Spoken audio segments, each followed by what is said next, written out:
नमस्कार मैत्रिणींनो, मी पूजा तुम्हा सर्वांचं स्वागत करते माझं चॅनल पूजाज मॅजिक फिंगर्समध्ये. बाहेर कडाक्याची थंडी पडते आणि अशामध्ये सूप तर बनलंच पाहिजे ना. तर मग त्यासाठी आता आपण सूप सिरीज सुरू करणार आहोत आणि त्यापैकी पहिलं सूप म्हणजे मंचाव सूप. तर आता मंचाव सूप बनवण्यासाठी सुरुवातीला आपण स्टॉक बनवून घेऊयात, व्हेजिटेबल स्टॉक. आणि त्यासाठी मी इथे 1 लिटर पाणी उकळण्यासाठी ठेवलेलं आहे. त्यामध्ये 2 ते 3 चमचे कांदा, 2-3 चमचे कोबी, 2-3 चमचे गाजर, शिवाय 2 चमचे सिमला मिरची आणि पाव कप देठासहित कोथिंबीर घातली आहे. आता हे आपण साधारण 20 ते 25 मिनटं चांगलं खळखळून उकळून घ्यायचं आहे. पाण्याला हळूहळू उकळी येते. हे सगळे एकदा मी व्यवस्थितपणे मिक्स करून घेते आणि याला आपण 20-25 मिनटं उकळून हे साधारण अर्ध होईपर्यंत वाट बघूया. लहानांपासून मोठ्यांपर्यंत सर्वांनाच हे सूप खूप आवडतं. रेस्टॉरंटमध्ये जेवायला गेल्यानंतर सर्वांचीच फरमाईश असते की मला मंचाव सूप हवं. तर त्याच रेस्टॉरंट स्टाईलने आज आपण हे मंचाव सूप बघणार आहोत. व्हिडिओ शेवटपर्यंत नक्की बघा आणि व्हिडिओ आवडला तर तुमच्या फ्रेंड्स आणि फॅमिलीसोबत नक्की शेअर करा. आता हा स्टॉक उकळून तयार आहे. इथे तुम्ही बघू शकता याचा कलरसुद्धा बदललेला आहे. आणि आता आपण याला व्यवस्थितपणे गाळून घ्यायचं आहे.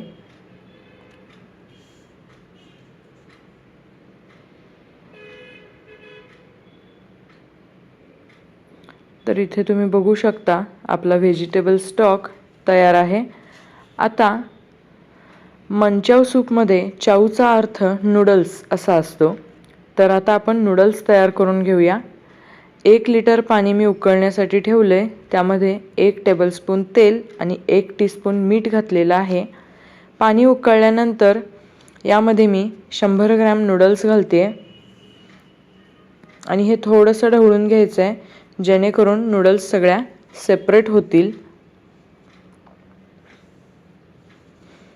नूडल्स शिजवताना नक्की लक्षात ठेवा 30 सेकंद आपल्याला गॅस हाय फ्लेमवर ठेवायचा आहे आणि 2 ते 2.5 मिनटं लो फ्लेमवर ठेवायचं आहे.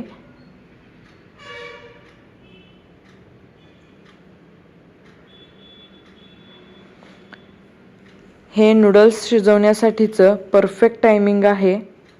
आता नूडल्स शिजून तयार आहेत ते आपण गाळून घेऊया. आणि नूडल्सची कुकिंग प्रोसेस थांबवण्यासाठी त्याच्यावर थंड किंवा रूम टेम्परेचरवरचं पाणी घालायचं आहे, नाहीतर नूडल्स ओव्हरकुक होतील.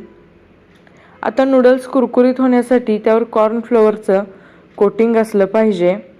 तर 100 ग्रॅम नूडल्ससाठी मी साधारण पाव कप कॉर्नफ्लोअर वापरलेला आहे. कॉर्नफ्लोअर भुरभुरवून व्यवस्थित कोटिंग करून घ्या. एका कढईत मी तेल गरम करण्यासाठी ठेवले. आता गरम तेलात अशा प्रकारे थोडे थोडे नूडल्स सोडायचे आहेत.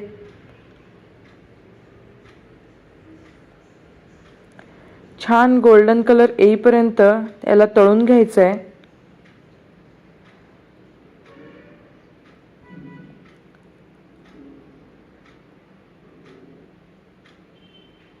इथे तुम्ही बघू शकता कलर तर खूप छानच येतोय.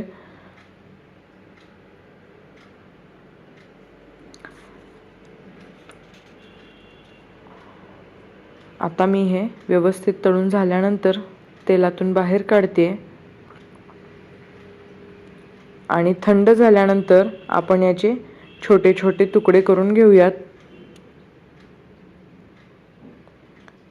थोडेसे कच्चे नूडल्स आपण बाजूला ठेवलेले आहेत, ते आपण नंतर सूपसाठी वापरणार आहोत. खूपच मस्त कुरकुरीत झालेत. आता सूपसाठी चायनीज लोक जी लोखंडी कढई वापरतात तिला वॉक म्हणतात.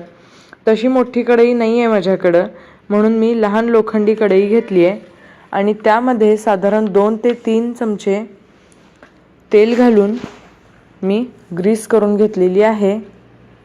आता त्यामध्ये 1 इंच किसलेलं आलं, सोबतच 10 ते 12 किसलेल्या लसूण पाकळ्या आणि 2 ते 3 हिरव्या मिरच्या बारीक चिरून घेतलेल्या आहेत.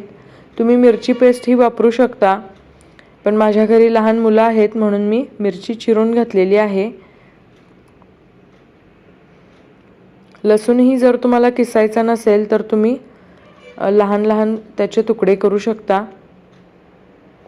आता एक अर्धा मिनटं हे हाय फ्लेमवर आपल्याला फ्राय करून घ्यायचं आहे. हे व्यवस्थित फ्राय झालं की त्यात एक बारीक चिरलेला कांदा, पाव कप सिमला मिरची, पाव कप कोबी, पाव कप गाजर हे सारं आपण यामध्ये घालायचं आहे. तुमच्याकडे जर बीन्स आणि मशरूम असतील तर तेही तुम्ही इथे वापरू शकता.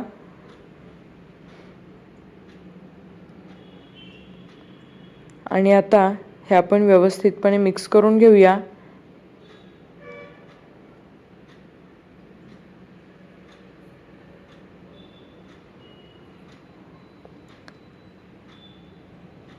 या भाज्या आपल्याला जास्त शिजवायच्या नाही आहेत. यामध्ये थोडा क्रिस्प राहिला पाहिजे तरच सूपला जास्त मजा येईल.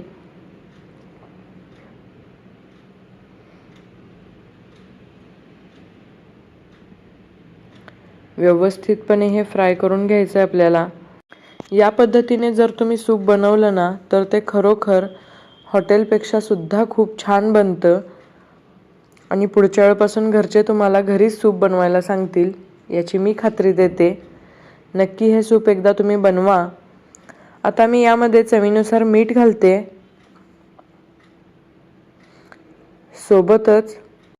सोबतच मी पाव चमचा पांढरी मिरी पूड घातलेली आहे आणि हे आपण व्यवस्थितपणे मिक्स करून घ्यायचं आहे. आता भाज्या करपू नयेत यासाठी मी इथे थोडासा स्टॉक घातलेला आहे किंवा तुम्ही नॉर्मल पाणीसुद्धा इथे थोडं घालू शकता.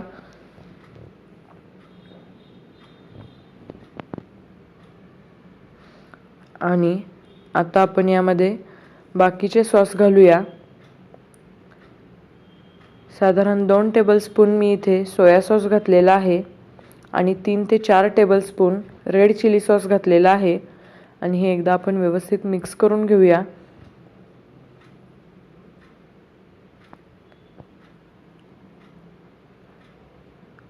आता यामध्ये आपल्याला उरलेला सगळा व्हेजिटेबल स्टॉक घालायचा आहे.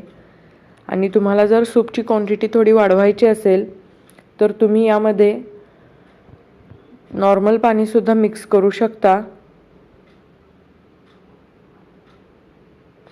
किंवा जे पाणी आपण नूडल्स उकळून काढलेलं आहे ते सुद्धा यामध्ये ॲड करू शकता. आता सूपला दाटसरपणा येण्यासाठी मी इथे 2 टेबलस्पून कॉर्नफ्लॉवरची स्लरी करून घेते आहे. 2 टेबलस्पून कॉर्नफ्लॉवर आणि त्यामध्ये थोडं पाणी अशा प्रकारे व्यवस्थित मिक्स करून घेतलेलं आहे. आणि हे आता आपण सूपला एक उकळी आली की त्यामध्ये ॲड करायचे आहे.